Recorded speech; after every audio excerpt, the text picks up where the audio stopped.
Juan por el esfuerzo. No es fácil resumir un libro tan extenso, ¿verdad?, de historias, personajes, lugares, circunstancias, pero siempre es interesante leer las escrituras y tratar de poner en orden, ¿verdad?, todas las palabras de Dios. Yo quiero hacer un comentario sobre el libro de Deuteronomio, si usted me permite, hermano Juan, si me permite ya. Solamente decir que es un recordatorio para aquella generación que va a entrar a poseer la tierra prometida. Entonces es un recordatorio, es una manera de exhortación y despedida del que los había liderado, ¿verdad?, por 40 años en el desierto, donde fue un pueblo contradictor y todo lo demás. Esa es la razón por qué ellos tuvieron que, los mayores de 20 años, con excepción de Josué y Caleb, pudieron entrar a la tierra prometida y los demás murieron en el desierto por causa de la incredulidad. Y en esa cantidad de personas también estaba Aarón, estaba Moisés mismo, que no pudo entrar a la tierra prometida. Entonces, el liderazgo a veces no significa una garantía para alcanzar todas las bendiciones de Dios. O sea, para él habría sido una satisfacción muy grande haber entrado a la tierra prometida, ¿verdad? Ya la ha compartido con todos los que él vivió y lucharon y sufrieron. Sin embargo, él alcanzó la bendición de Dios en el sentido de la salvación, pero es interesante. Deuteronomio es un libro muy, muy, muy interesante, contiene mucha historia, muchas cosas que nosotros las tenemos que tomar como exhortación, ¿no? El hermano mencionó el capítulo 25-26 de Deuteronomio, la condicionalidad de la salvación. Si vosotros hacéis tal cosa, pero si no lo hacen, tal cosa, ¿no? Y es lo que pasa con nosotros. A veces nos da mucha tristeza ver hermanos que abandonan la fe, ¿verdad? Que dice Jesucristo en el Evangelio que no es apto el reino de Dios el que mira para atrás. Dice, no es apto en el reino de Dios. Dice, el hombre que pone la mano en la mancera y mira hacia atrás, no es apto para el reino de Dios.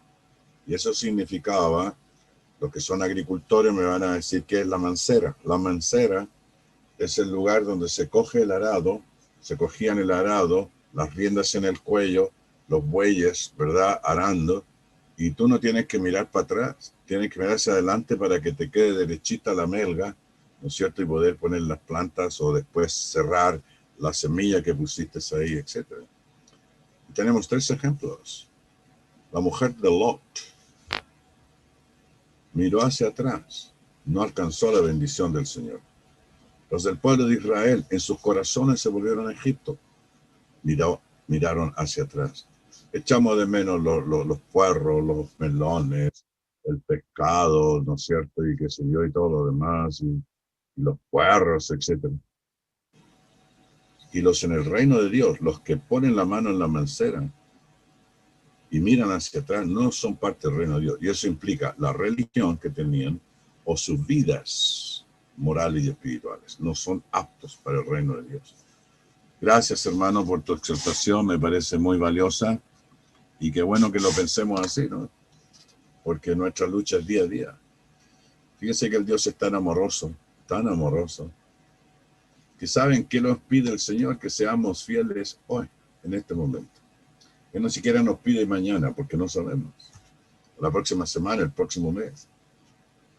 Y una vez, un hermano no le gustó que yo predicara un sermón que yo había preparado sobre las promesas que se hacen en diciembre, ¿no? Para el año nuevo. Mire, este otro año haré tal cosa y daré tal cosa, etcétera. Y si hacemos un resumen, después un análisis de lo que hemos dicho, casi ni la mitad, menos de la mitad se cumplió. No hagamos promesas de largo plazo. ¿Sabe lo que quiere el Señor? El Señor es tan bueno, que no nos pide que seamos fieles la próxima semana, el próximo mes, o para las vacaciones. No. Él es tan amoroso que lo único que quiere es que seamos fieles hijos de Dios hoy. Nada más. Un día a la vez. ¿No les parece un Dios amoroso y misericordioso? No quiere decir que no vamos a hacer planes para el futuro. Podemos hacer planes para el futuro, por supuesto, si Dios quiere. pero el Señor nos da la oportunidad de vivir un día a la vez. Y saben ustedes, dijo un filósofo, dijo que cada momento es ahora. Ninguno de ustedes, ni yo, ni nadie sobre la tierra puede vivir el pasado ni el futuro. Cada momento es ahora. Y ese ahora, ¿no es cierto?, es que podamos servir al Señor en toda nuestra capacidad, en toda nuestra oportunidad que tengamos. Así que pongámonos en esa esfera, ¿vale? Fíjate que Dios no quiere que seas cristiano el próximo mes o el próximo, o todo este año, durante el tiempo de la pandemia, no. Quiere que seas fiel ahora, hoy, en este momento. Así que Dios debe estar en nuestra mente, en nuestro corazón. Por eso todo lo que hacemos, cuando oramos en la mañana, que nos ayuda a ser mejor hijos suyos, que guíe nuestros pasos, que todo lo hacemos para la gloria de Dios, porque no sabemos el mañana, ¿verdad? No conocemos el mañana. Es tan incierto, ¿verdad? Nos sorprende a veces la muerte de personas, pero ¿cómo? ¿Y por qué tan joven? Algunos nacen en el vientre de su madre, otros al nacer, otros como son medios niños, luego adolescentes, adultos jóvenes, ya señores muy mayores. O sea, la muerte no hace acepción de personas. Así que seamos fieles al Señor. Por eso estamos aquí, ¿verdad? El Señor quiere que seamos fieles. Bueno, yo voy a enseñar, voy a compartir con usted lo que yo entiendo de los profetas menores, profetas mayores. Los eruditos del canon bíblico y los estudiosos a través de miles de años, o sea, de cientos de años, vamos a decir de cientos de años, porque estamos en el 2000, ¿no es cierto? Y que han venido desarrollando todas sus capacidades y todo lo demás. Y los escritos del Antiguo Testamento por casi más de 1500 años, estamos hablando de casi más de 3500 años, han estudiado y ha habido eruditos muy respetuosos, muy respetables, ¿ya? Y digamos en los últimos, vamos a decir en los últimos, vamos a decir 600, 700, 800 años, ¿ya? Y se empezó a estructurar la manera de cómo estudiar los escritos revelados por Dios. Y entonces a alguien se le ocurrió que se les clasificó como los profetas mayores. Y hay otros que se les clasificó como profetas menores. Los profetas mayores son Isaías, Jeremías, Lamentaciones, Ezequiel, Daniel. Y los profetas menores son Oseas, Joel, Amós, Abdías, Jonás, Miqueas, Nahum, Habacuc, Sofonía, Ageo, Zacarías y Malaquías. 5 por un lado y 12 por otro lado. Pero la diferencia no está en el contenido. No está en el mensaje. No está en la persona, si era más capaz que otro o si había sido seleccionado por el Señor para ser llamado profeta mayor o profeta menor. Eso fue una cuestión, digamos, estrictamente arbitraria de los estudiosos, pero que es respetable porque ellos dicen que los profetas mayores son los que tienen más contenido, más desarrollo del pensamiento de la palabra de Dios. Yo escuchaba al hermanito hablar de la palabra de Dios. La palabra de Dios tenemos que entender los conceptos básicos. Es la mente de Dios. ¿Por qué tenemos que estudiar la palabra de Dios? Porque las palabras expresan ideas. Las ideas uno puede desarrollar pensamientos. De manera que la palabra de Dios, como decimos que estudiamos la palabra de Dios, estamos aprendiendo de la mente de Dios, lo que Dios quiere de cada uno de nosotros. Entonces, por eso tenemos que tener tanto respeto, ¿verdad?, por todo lo que la palabra de Dios dice, ¿ya? Y tenemos que entenderla en su contexto y con todo lo que eso encierra. Entonces, los profetas mayores y los profetas menores, así, arbitrariamente, tiene que ver con la cantidad del contenido de sus escritos y no con la importancia que tiene el personaje de los mensajes. Porque fíjense ustedes que Abdías tiene un capítulo. Y sin embargo está escrito en la Biblia, está registrado en la escritura canónica reconocida, etcétera, como un profeta inspirado.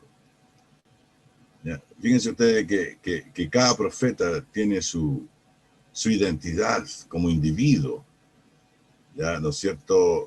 Tiene una locación determinada, a quién predicó, cuándo predicó, en qué año, en qué circunstancias y tal. Por ejemplo, a mí me gusta mucho el libro de Jonás. El libro de Jonás tiene varios versículos interesantes.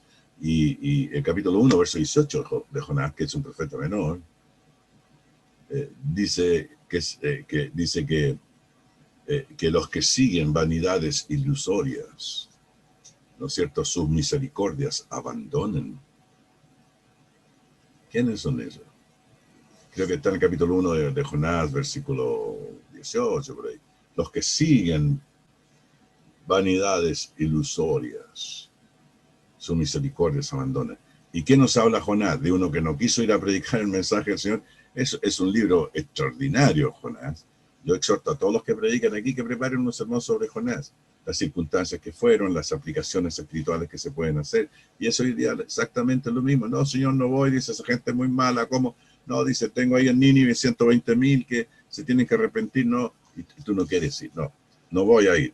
Y toma un boleto pensando huir de la responsabilidad de Dios y se levanta una tormenta, la gente lo quieren tirar al mar, dice, no, dice, yo reconozco que el Señor aquí está, no, tíreme a mí al mar. Y dice, descendí hasta la profundidad del Seol.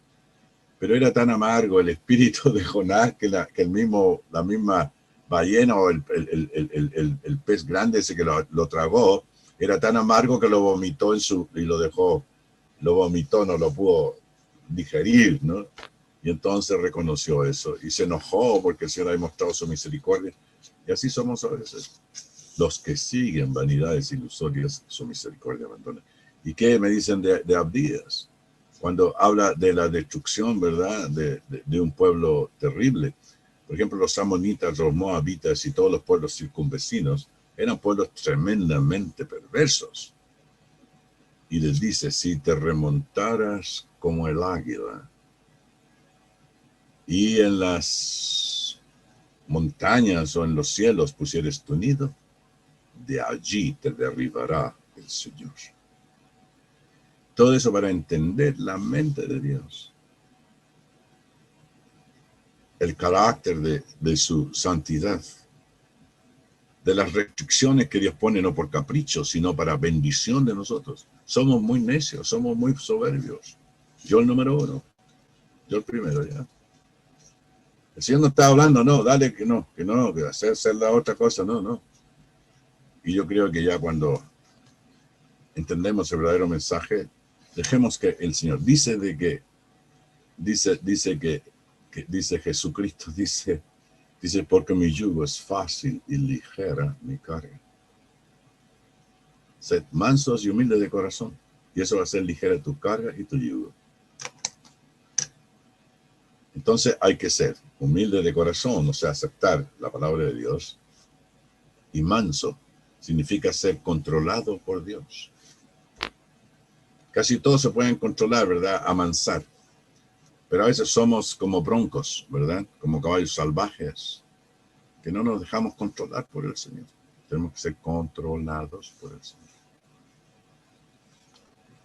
Hermanos, cuando el Señor dice, porque fácil es mi yugo y ligera mi carga, significa que tenemos muchas luchas.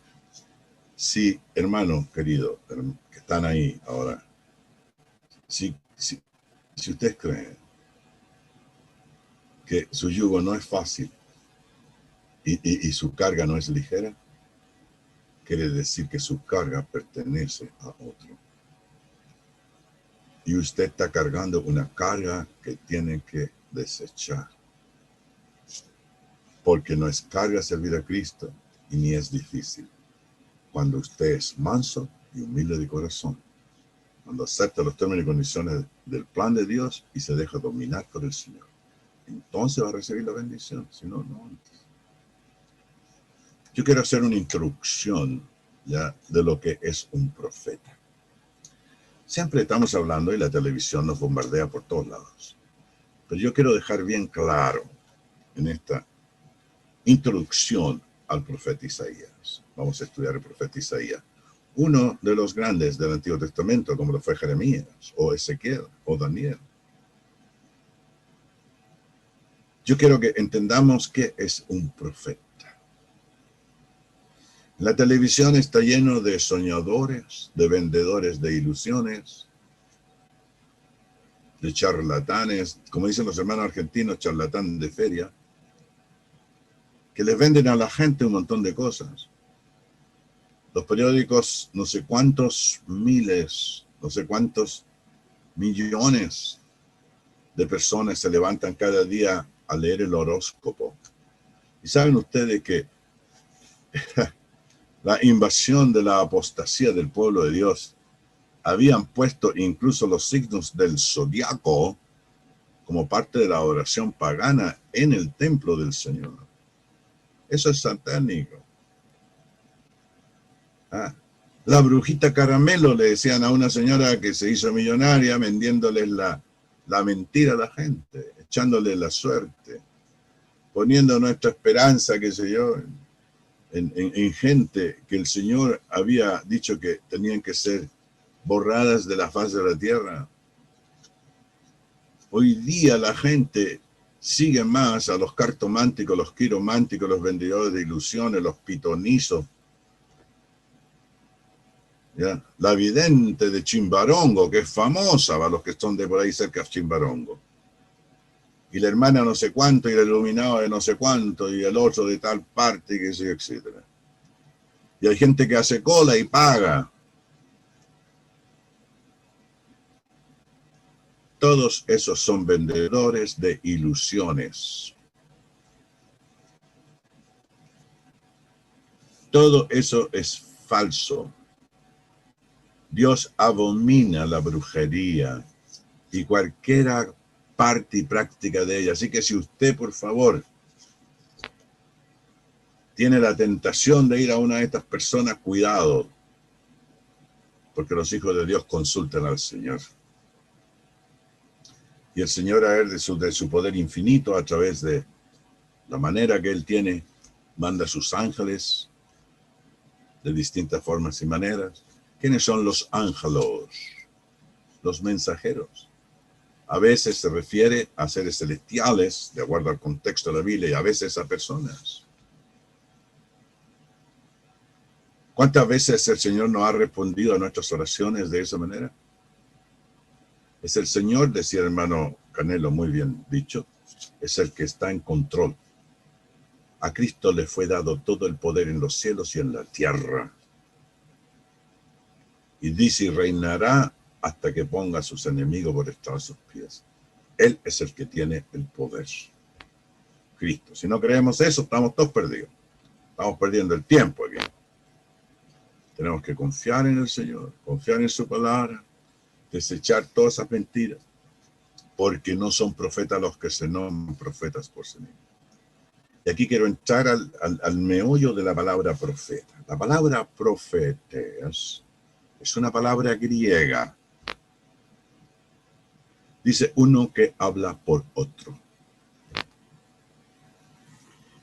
Profeta no necesariamente es una persona que habla del futuro.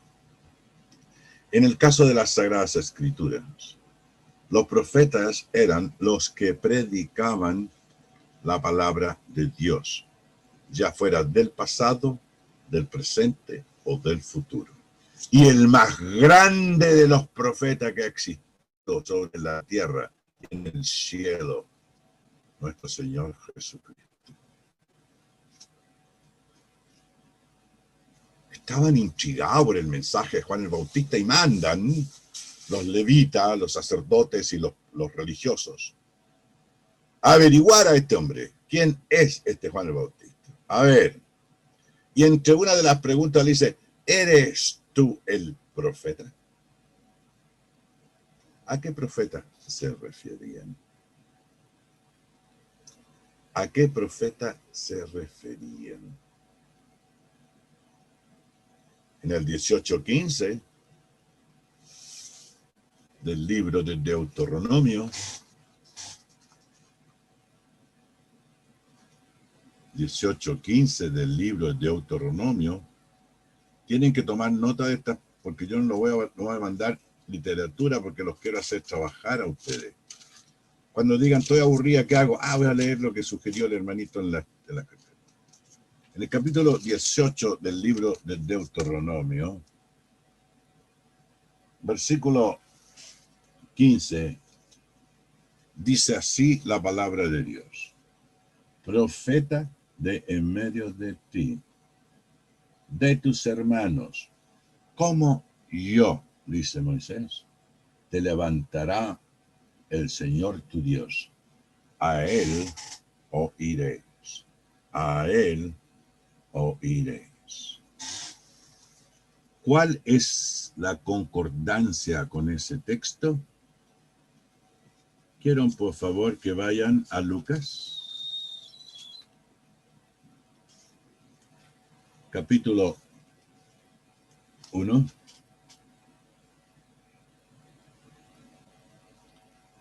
Perdón, disculpen.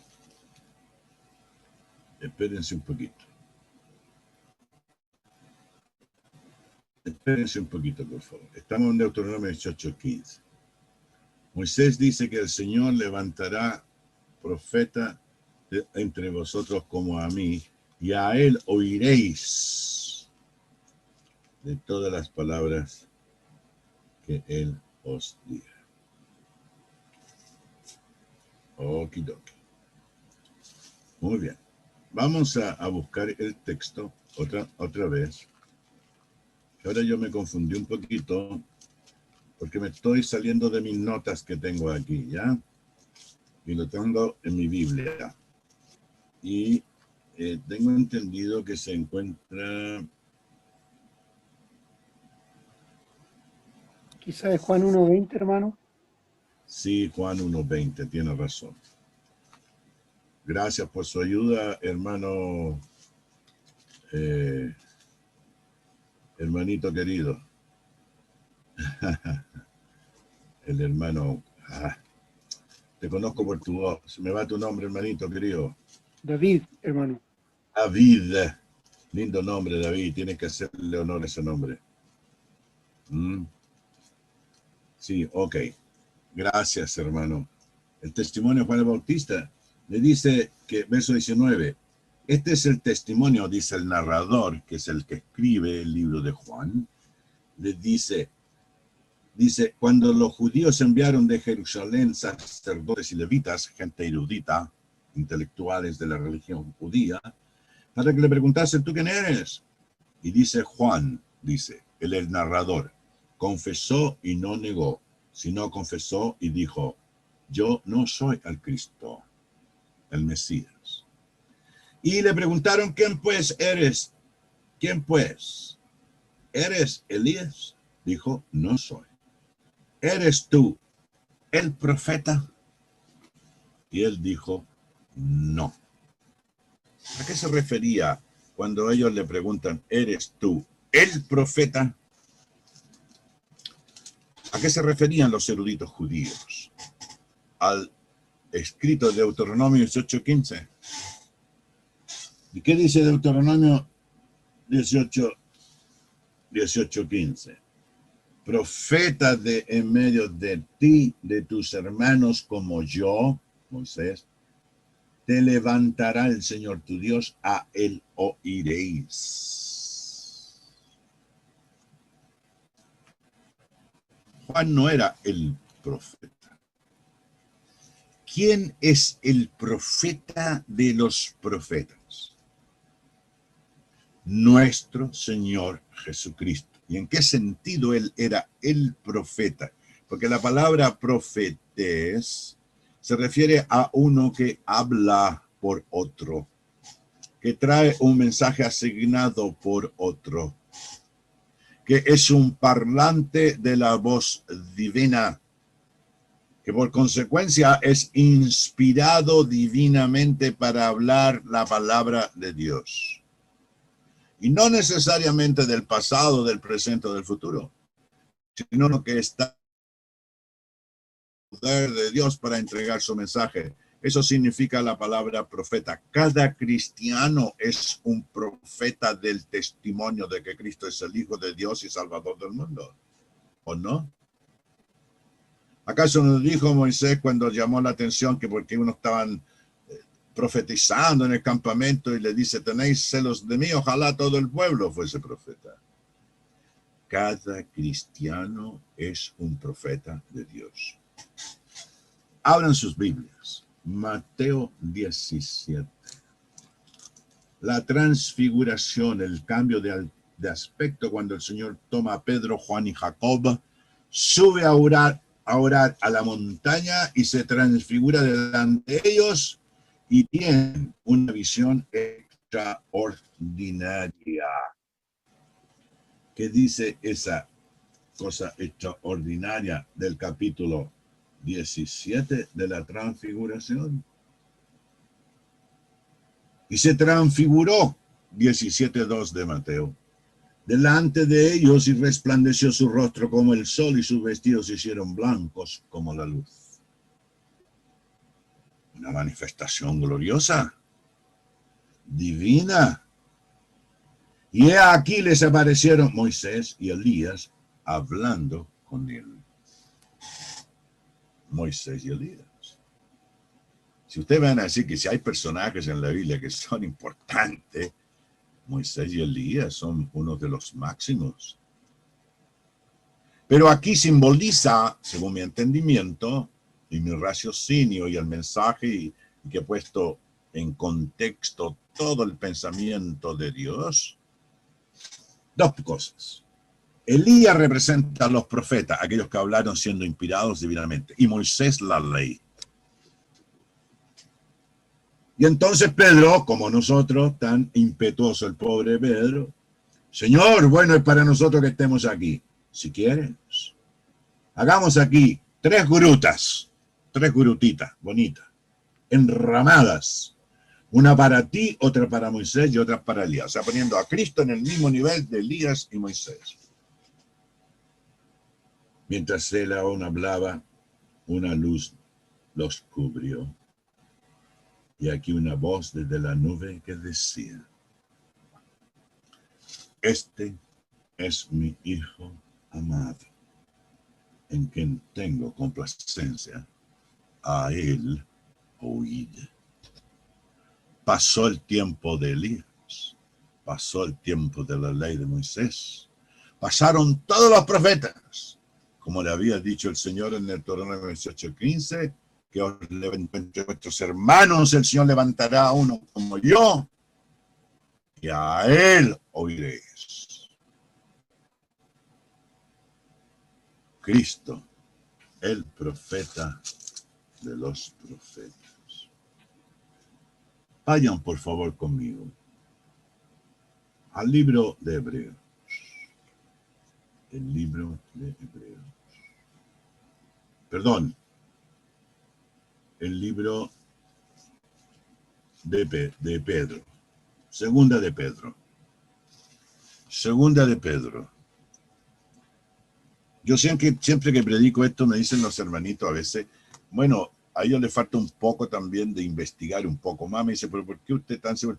Porque usted pruébeme lo contrario, enséñeme lo contrario. Mire lo que voy a decir.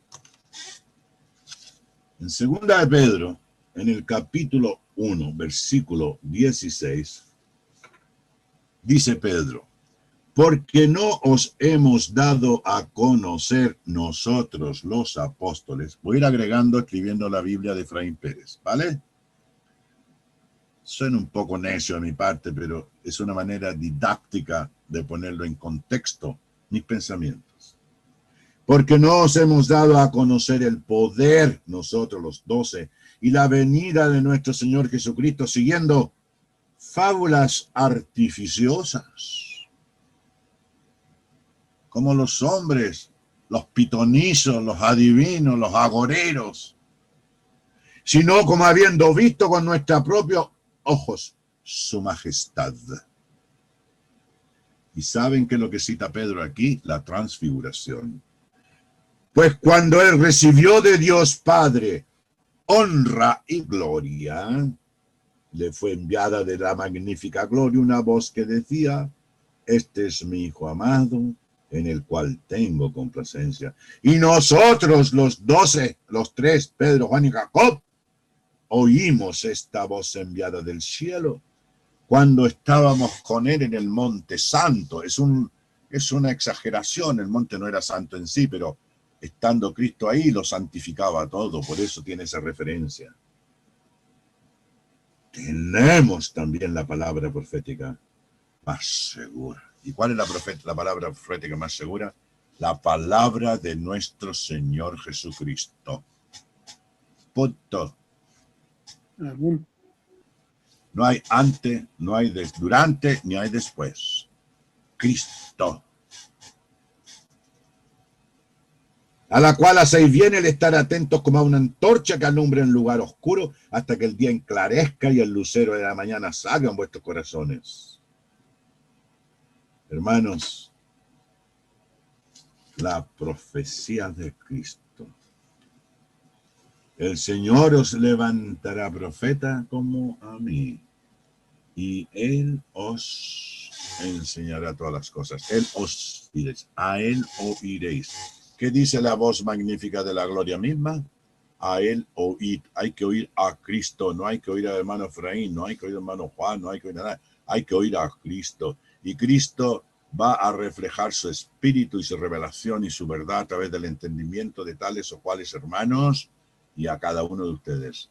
Nadie es mayor que nadie, ni nadie es menos que nadie. Somos en las manos del Señor un profeta, un proclamador, uno que habla por otro. Eso significa la palabra profeta. Cuando vamos a hablar del profeta Isaías, no vamos a hablar de un superhombre, porque era un hombre como nosotros, pero convertido y entregado al Señor. Cuando usted se convierte y se entrega al Señor, no es menos ni más que ninguno de los profetas ni de los santos hombres de Dios del Antiguo Testamento. Es más, ¿sabe cómo les llama a Dios a ustedes que hacen su voluntad? Santos, hijos, hermanos, discípulos. Y cada palabra tiene un sentido. Somos discípulos de Cristo porque aprendemos del Maestro, que es nuestro Señor Jesucristo. Entonces, la palabra profeta, por favor, no es una palabra mágica, no es una palabra que la gente la usa malamente, es como la palabra milagro. La gente cree que una persona que chocó y se dio vuelta de carnero como 10 veces y ni siquiera se rasguñó, dice se salvó por milagro. No. No se salvó por milagro. Milagro es la suspensión de la ley natural. Los ciegos de nacimiento veían, los cojos de nacimiento andaban, los muertos resucitaban, los mudos hablaban, los mancos les salía el brazo y la mano funcionando perfectamente. Todos los demás son mentirosos. Ojo con ellos. Les venden la ilusión. Claro, porque estamos desesperados. Hay un dicho español. Yo tuve el privilegio de vivir en España, no sé si privilegio, pero bueno, viví en España 12 años, y había un dicho que decía que la gente desesperada se agarra hasta de un clavo ardiendo. Se agarra hasta de un clavo ardiendo. Y la gente en el mundo, hasta como están perdidos moral y espiritualmente, están desesperados y van donde estos hechiceros agoreros, vendedores de ilusiones, charlatanes de feria, siguiendo el mito urbano, el cuento de la fulana, de la sutana y de qué sé yo, etcétera, y no saben que en Cristo están escondidos todos los tesoros del conocimiento y la sabiduría, revelado por sus profetas. ¿Quiénes? Los que hablaron por Dios y para Dios. Entonces, yo no quiero comenzar el libro de Isaías sin tener claro que ustedes entiendan quién es un profeta y cuál es la máxima expresión de un profeta de Dios, nuestro Señor Jesucristo. Vamos a encontrar libro, capítulo, versículo y palabras claves que nos van a enseñar, y ustedes no se van a olvidar jamás, y tómenlo en cuenta, por favor, ¿qué es un profeta? Abran sus Biblias. Vamos a estar en el libro de Éxodo. Abran su Biblia. No se pierdan, por favor. Si yo hablo así, hermanos, de repente, es porque los quiero mucho, ¿ya? Y como yo creo que yo he entendido esto, los quiero compartir con ustedes. Pero no para que ustedes exalten a las personas, sino al Señor en sus vidas. Y todos hemos aprendido de alguna persona. Así que, por favor, usted le da gracias a Dios cuando comprenda la palabra de Dios predicada por alguien. Miren, en el libro 6, capítulo 6 del libro de Éxodo, dice la palabra de Dios. Y respondió cuando llamó a Moisés, ¿verdad? En el monte, ¿verdad? Cuando Dios comisiona a Abraham, dice, capítulo 6, verso 2, dice, y habló todavía Dios a Moisés y les dijo, yo soy. Por ejemplo, ahí la palabra Jehová está en mayúscula y yo la borré de mi Biblia porque no existe en el manuscrito. La palabra de Jehová es una palabra híbrida. Algún día vamos a hablar de eso, ¿ya? Es una palabra híbrida, inventada por los autores. Es una cuestión completamente arbitraria, lingüísticamente hablando. Y se ha aceptado como todo, pero bueno, lo vamos a dejar así. Le dice, yo soy.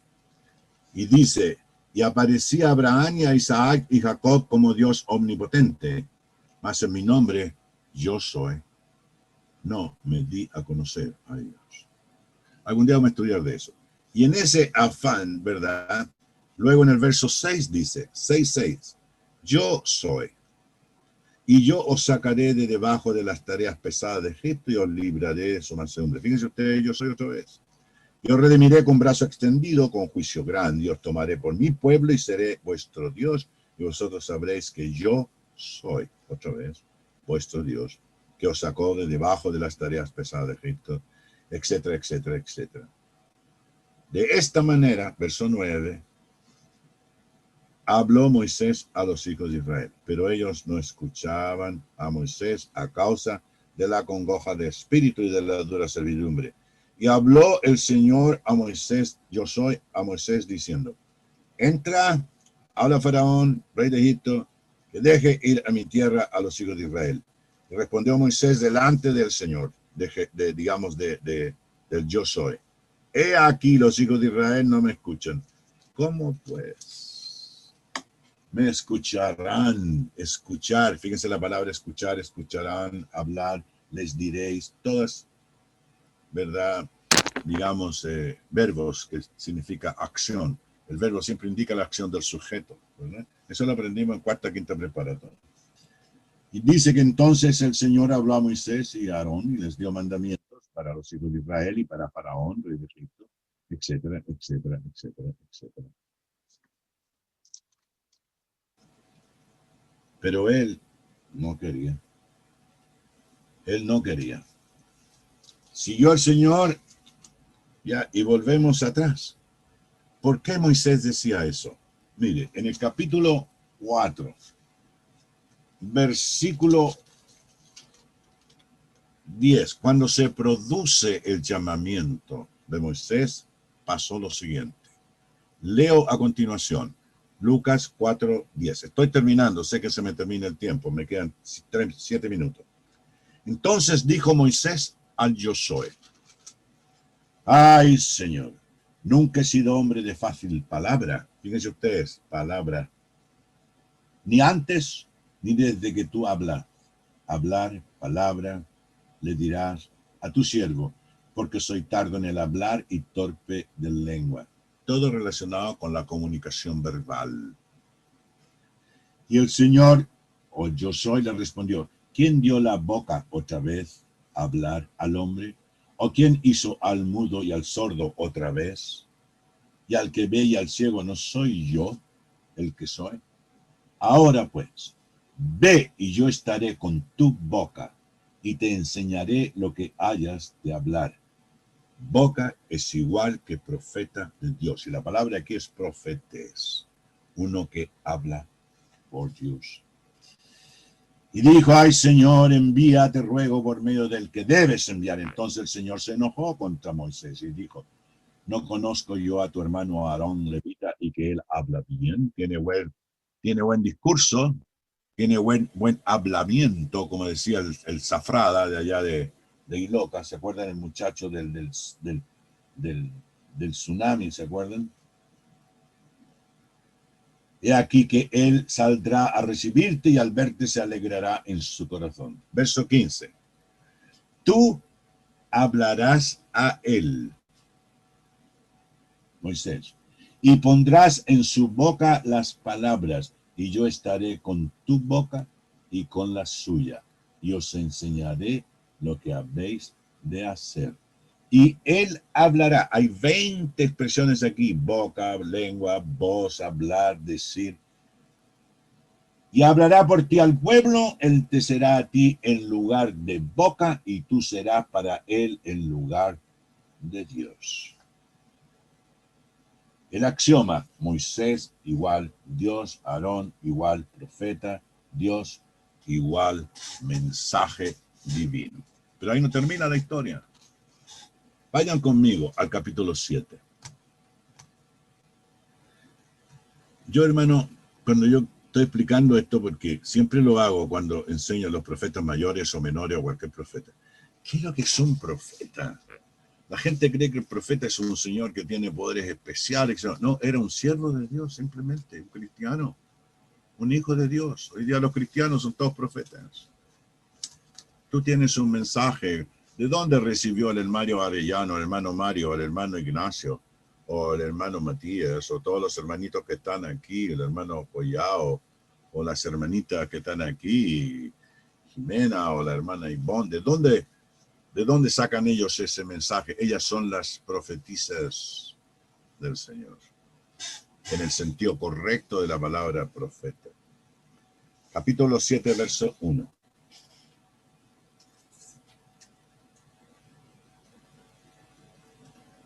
Miren lo que dice. El Señor, yo soy, dijo a Moisés. 7:1. Mira, coma. Yo te he constituido Dios para Faraón, y tu hermano Aarón será tu profeta. Hermanos, ¿qué es un profeta? En el sentido estricto de la palabra, que no ha sido traducida como profetés, porque profetés es una transliteración de un vocablo griego al español. ¿Ya? Es como la palabra bautismo, bautizo, o como la palabra iglesia, eclesia. Hay muchas palabras que han sido transliteradas, tal como viene y se le da la fonética española y las letras latinas.